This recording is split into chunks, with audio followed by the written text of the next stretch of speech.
राहुल गांधी जो राम मंदिर का विरोध करते हैं, वो राम मंदिर के उद्घाटन में नहीं जाते हैं, लेकिन जब वो भारत जोड़ो यात्रा निकालते हैं तब मंदिर पहुंच जाते हैं। ભગવાન ભલું કરે उसका ગુજરાતીમાં કહું તો ભગવાન ભલું કરે એનું બાકી ખરેખર આવશે તો મોદી સાહેબ જ ભગવાન ભલું भारत કરો। टूटा कहाँ है तो छोड़ने की बात जोड़ने कहाँ की से हुई? जरूरत ही नहीं है, टूटा ही नहीं है। हम सब ये एक ही जोड़ रहे हैं मोदी साहब जोड़ रहे हैं सबको। कुछ और लोग हैं, उनसे जानेंगे कि सर 2024 में चुनाव है, क्या लगता है कौन जीत रहा है? गुजराती हूँ मोदी सर आएंगे।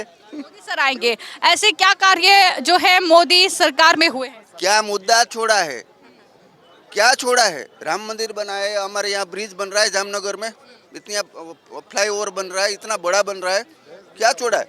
इतने रोड बन रहे हैं गुजरात में। अहमदाबाद जाओ, एक बार जामनगर से अहमदाबाद जाओ, कुछ ही घंटों में आप पहुंच जाओगे। लेकिन विपक्ष तो आरोप लगाता है कि अपने नाम पर वो स्टेडियम का नाम रख लेते हैं। कुछ नहीं है, कुछ नहीं।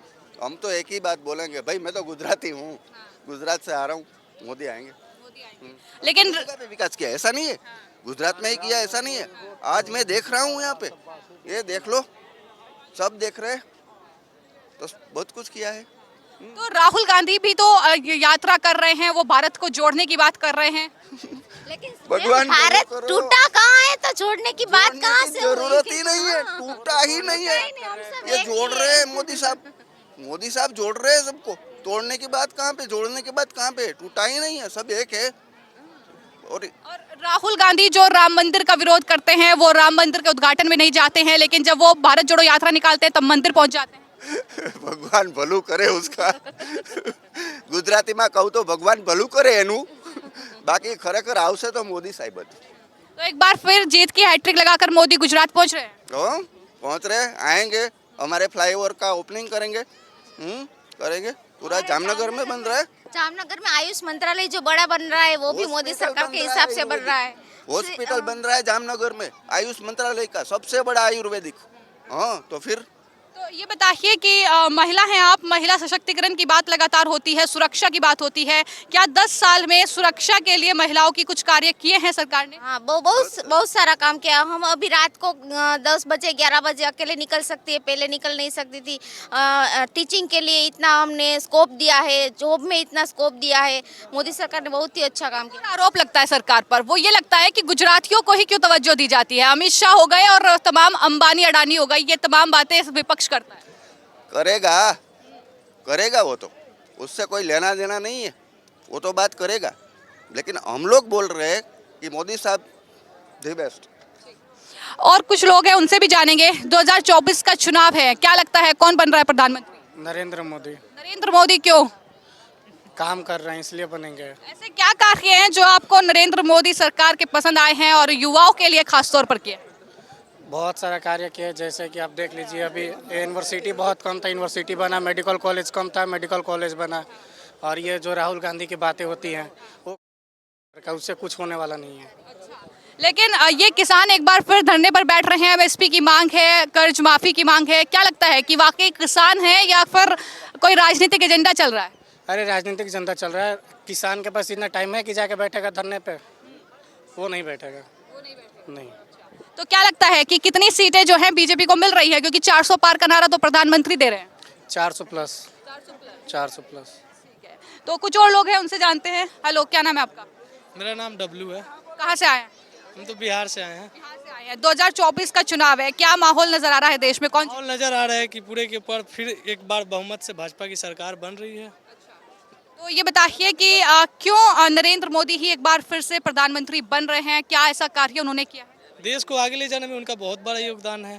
पहले इंडिया को कोई नहीं जानता था इन अदर कंट्री में, और आज जाइए तो हर इन अदर कंट्री में जाइएगा तो वहाँ इंडिया का नाम है, लोग जानते हैं कि ये भारत के हैं, ये भारत से आए हैं, बस। और क्या। तो आपके बिहार में तो बड़ा सियासी जो है खेल मेल हो रहा है, वहाँ पर नीतीश जो है एनडीए में चले गए हैं, अब जो है लालू क्या करेंगे, क्योंकि एनडी उस पे तो ईडी की तलवार लटकी हुई है, गिरफ्तारी उनकी होनी है। नहीं नहीं, रही बात नीतीश कुमार के, तो वो तो हम लोगों के लिए पलटू चाचा हैं। वो तो मौका प्रस्त है, वो तो मौका देख के जिधर अपना मन उधर सट जाते हैं।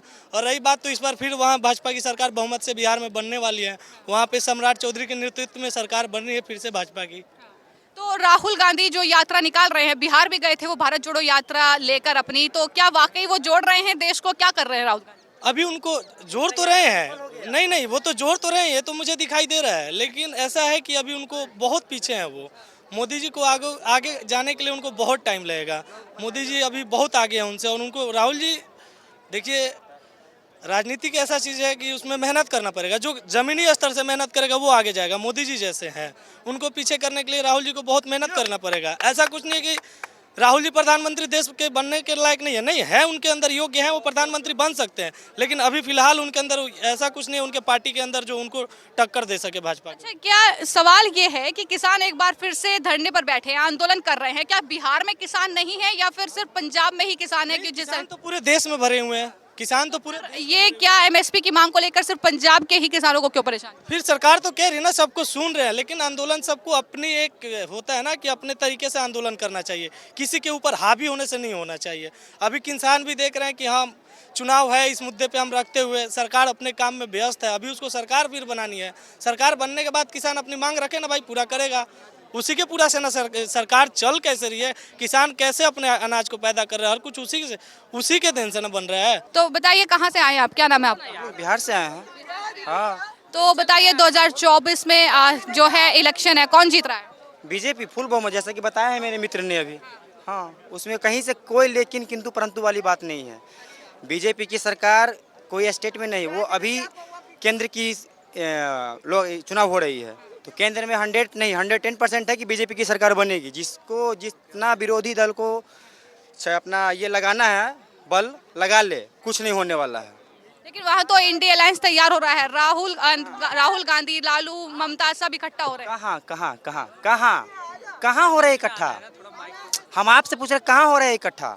टूट रहे हैं, मतलब टूट रहे हैं एक एक करके। कितनों टूट जाए, वो अभी क्या है, वो धीरे धीरे जुट रहे हैं। अल्लाह, चुनाव आते आते सब टूट जाएंगे।